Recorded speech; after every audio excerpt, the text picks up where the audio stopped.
Hey guys, welcome back to Ashmore Arboretum. And this evening on the homestead, I'm sitting here at the dining room table planting mortgage lifter tomatoes. These are some seeds that I purchased, although I do have some that I saved.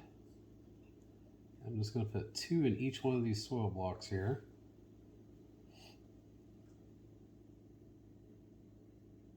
Now we try to grow about 30 tomato plants every year.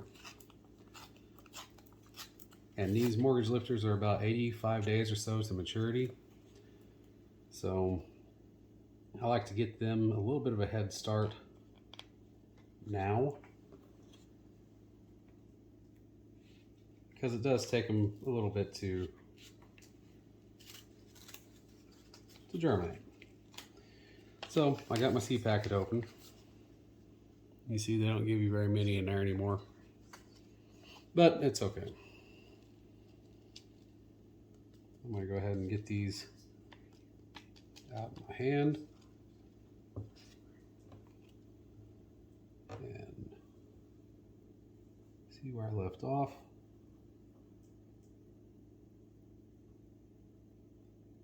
Now these are 2-inch soil blocks, and I prefer using these soil blocks because they air prune themselves.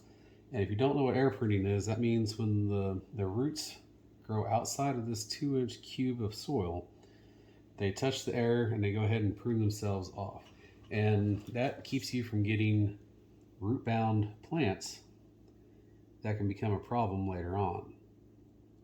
So I've already got a couple of tags made up here. I'll slide these in. But we also like to grow other varieties of tomatoes here on the homestead. I have these are some Cherokee heirloom tomatoes that my aunt gave me. And forgive me, I did just get this package wet.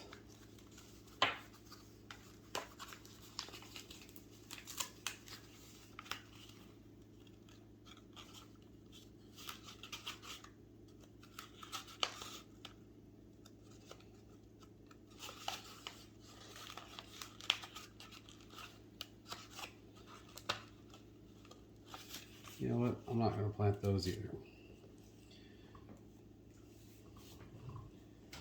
We also have a beefsteak variety tomato that we're going to plant on the homestead. And like I said, we try to plant about 30 tomatoes because we do put up salsas and tomato sauce, things of that nature. And I know this is not the variety that people normally choose for that application. However, my garden, my rules. I like the taste, I like the texture of these beefsteaks. I like the taste and texture of the hybrids, the Cherokee hybrids and the Cherokee purples. So that's what I go with.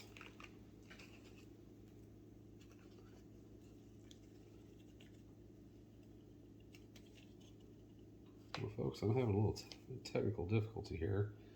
Getting these out.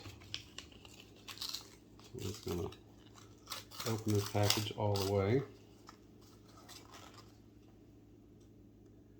And you can plant more than one per of these soil blocks here. However, sometimes I'll do 2, but most of the time I just do 1 because it's not that big of a deal if it does not germinate. I will just get another one. That's why I plant 40 or 50 tomato plants if I'm wanting to get 30 in the ground.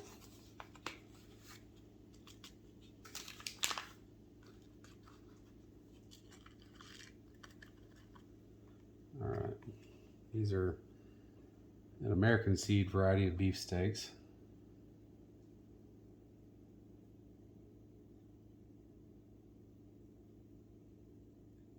And who doesn't like a great big tomato to put on their hamburger or sandwich? So I'm going to get these marked. Make certain you mark your plants. Otherwise you'll be in the dark until they start fruiting.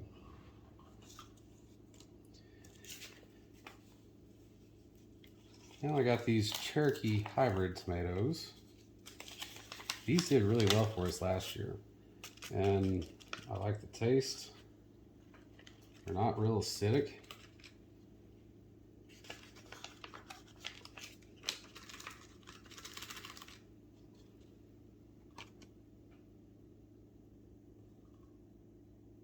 And of course, they are an heirloom variety. The majority of the plants I try to grow here on Ashmore Arboretum are heirloom varieties. And that is because we like to seed save.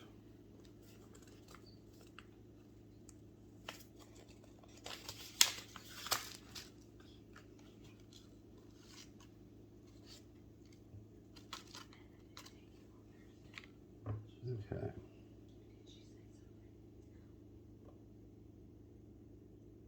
We're going to get these in here like so.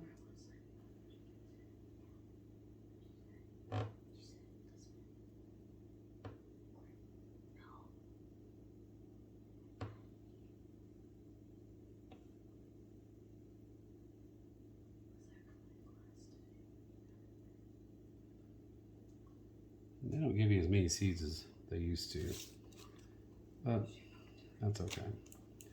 We'll make do.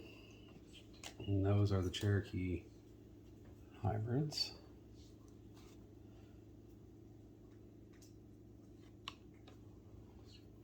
Now,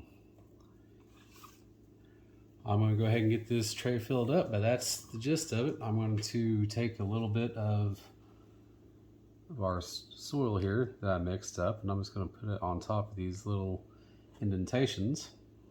And I'll gently press it down to get good soil contact with the seed, and that helps ensure proper germination. These will go back to a heating mat, and they'll stay on the heating mat until they are about 1.5 inches or so tall. And then from there, I'll move them off the heat mat and keep them under the humidity dome until they get to about 3 to 4 inches. Then we'll take them out and we'll start just let them sit under the grow lights. But it really is that simple to get your plants started in the off season. And this is a lot cheaper than going to the store and buying a plant. And it takes just a little bit of effort, a little bit of maintenance. These soil blocks will retain moisture for quite a while. I probably won't water these for about 3 or 4 days.